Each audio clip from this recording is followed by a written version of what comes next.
আসসালামু আলাইকুম বন্ধুরা, আজকে আমি মজাদার একটি রেসিপি শেয়ার করব। সম্পূর্ণ ভিডিওটি দেখুন।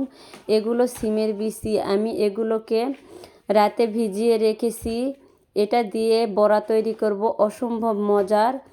আপনারা দেখুন, এগুলোর আমি এখন খোসা ছাড়িয়ে নিব।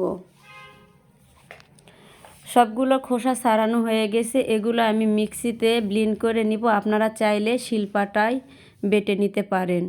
আমি মিক্সিতে দিয়ে দিচ্ছি, সঙ্গে দিব কাঁচামরিচ, রসুন আর দিয়ে দিব আদা। কাঁচামরিচটা আপনারা কুচনোও দিতে পারেন। আমার বাচ্চারা যেহেতু খাবে, ওদের দাঁতের নিচে পড়লে ওরা খেতে চায় না, এজন্য আমি মিক্সিতে দিয়ে ব্লেন্ড করে নিলাম। সবগুলো ব্লেন্ড করা হয়ে গেছে। আমি এখন এখানে দিয়ে দিলাম বেশ খানিকটা কুচনো পেঁয়াজ আর ধনেপাতা। তারপর দিয়ে দিলাম স্বাদ মতো লবণ, জিরার গুঁড়ো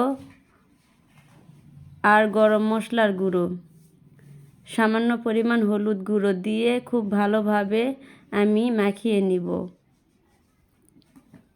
খুব ভালোভাবে মাখা হয়ে গেলে এগুলো বড়া শেপ দিয়ে আমি এগুলো ভেজে নিব।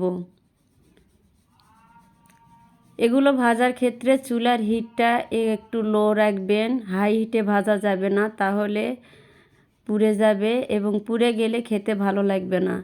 এক পিসটা যখন হয়ে যাবে, এগুলোকে আমি উল্টিয়ে দিয়ে খুব ভালোভাবে লাল লাল করে ভেজে উঠিয়ে নিব। আমার বড়াগুলো তৈরি করা শেষ। এটা খেতে অসম্ভব মজা। আর আমারটা কেমন হলো অবশ্যই কমেন্টে জানাবেন। ধন্যবাদ।